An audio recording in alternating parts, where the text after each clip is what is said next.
내 팔뚝에서 얼마나 나올 것 같아? 뽑으면 왜? 나 한 200cc 있을 것 같아. 안녕하세요. 다시. 안녕하세요. 마이너 의사들입니다. 저는 성형외과 전문의 장선빈이고 저는 피부과 전문의 김지연입니다. 저는 안과 전문의 최성희라고 합니다. 네, 그러니까 저희 각자 소개는 1편을 보시면 확인할 수 있으시니까요. 오늘은 그럼 바로 주제로 넘어가 볼까요? 지방 흡입. 어떤 방식으로 하는지. 음, 잘라서 지방을 꺼내요? 아니면 호스로 쫙쫙?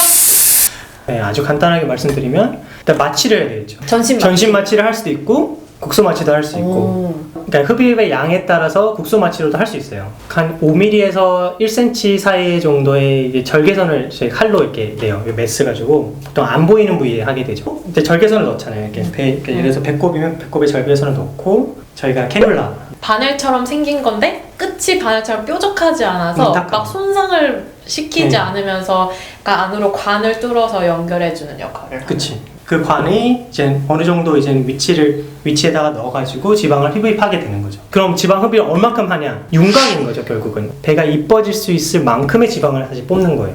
그렇게 막 이렇게 캐뉼라로 이렇게 지방을 흡입하면은 울퉁불퉁해지지 않나요? 그렇죠. 그래서 윤곽이라고 하는 거고 지방 흡입은 윤곽이라고 생각하시면 되고. 그러니까 그 실력에 의해서 그렇게 울퉁불퉁해지냐 아닌 그쵸, 거야? 그쵸. 네. 그리고 궁금한 게 이거를 지방을 빼고 나면은 피부는 그대로 남아있을 때 이게 이렇게 맞아, 처지지 맞아. 않아요? 그렇죠. 아주 좋은 질문. 네. 그래서 이제 여기서 의사의 역할이 들어가는 건데 피부가 너무 많은 경우에는 애초부터 흡입을 하면 안 되는 환자인 거죠. 그런 환자들은 이제 피부까지 잘라줘야 되는 수술을 해야 되는 게 사실 맞는 거고 그거를 이제 판단하는 것은 성형외과 의사의 몫인 거고. 영화 같은 거 보면은 예를 들어서 막 미녀는 괴로워나 이런 거 보면은 진짜 엄청 이렇게 그게 현실에서도 가능한 건지 현실에서 그런 사람 보셨어요? 혹시? 봤어요?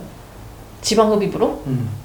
사실 그거에 대한 완벽한 정답은 모르겠지만 불가능하다고 생각해요. 근육까지도 생각을 해야 되는데 근육도 이미 우리가 보통 식스팩이라 말하는 그 근육도 많이 벌어져 있을 거고 그거를 지방 흡입만으로 김하중처럼 이쁘신 분을 만드는 거는 아직 최대량 이렇게 할 수 있는 있지. 최대량. 그러니까 보통 성형외과 의사들이 보는 가이드라인이 그 조직의 저항도가 얼마큼 있는지 처음에는 막 이렇게 막 신나게 흡입하다가 어느 순간 이제 그냥 흥건해. 그러니까 물처럼 느껴지는 때가 그게 사실은 딱 CC로 나와 있는 그게 가이드라인이 아니라 보통은 그거랑 흥건해질 때까지. 윤곽 컨트롤이 유지가 안 되는 부분이 딱 있거든. 그때 저희가 멈추게 됩니다. 근데 지방흡입을 해도 운동이나 다이어트를 같이 해야 된다고 들었거든? 그치. 요요가 안 오는 사람들이 사실은 결국 요요 방지를 위해 그렇게 네. 하는 거야? 생활 습관을 변경하지 않은 상태에서 흡입만으로 날씬해질 수는 없는 것 같고 그거 어차피 유지하려면 생활 습관 먼저 변경을 하고 그 다음에 수술이든 시술이든 하는 게 맞는 것 같아요. 그럼 지방흡입 하면은 약간 바로 한 다음 날부터 막 이러면서 날씬하게 다닐 수 있는 거야? 아니면은 일단 날씬한데 아니야? 지방흡입을 얼마큼 했는지 예를 들어서 여기 애교도 만든다고 지방흡입 만약에 보통 필러를 넣지만 요즘에는 만약에 지방흡입한다고 그러면 1cc도 안 뽑게 되거든요. 그랬을 경우에는 진짜 바로 배나 팔뚝이나 뭐 허벅지나 이런 데 많이 그러니까 뽑았을 그거 때. 많이 뽑았을 때는 이제는 케이스 바이 케이스인 거지. 보통은 우리가 평균. 한 2주 복대라고 이게 피부 밑에 이게 지방을 빼는 거기 때문에 결국은 어느 정도의 불규칙성은 남기 때문에 그걸 방지하기 위해서 복대를 하게 되는데 얼마 동안 착용하는지는 사실 의사마다 좀 다른 것 같긴 한데 제가 환자한테 권유했을 때는 보통 한 달 정도는 복대는 하고 다니시라고 200cc 내 팔뚝에서 얼마나 나올 것 같아? 뽑으면 왜? 나 한 200cc 있을 것 같아. 그러니까 200cc, 200cc 팔뚝살 되게 안 뽑을 많아. 것 같은데? 이 정도에서는? 여기서 200cc 못 뽑아? 여기 종이컵보다 훨씬 많이 잡히는데?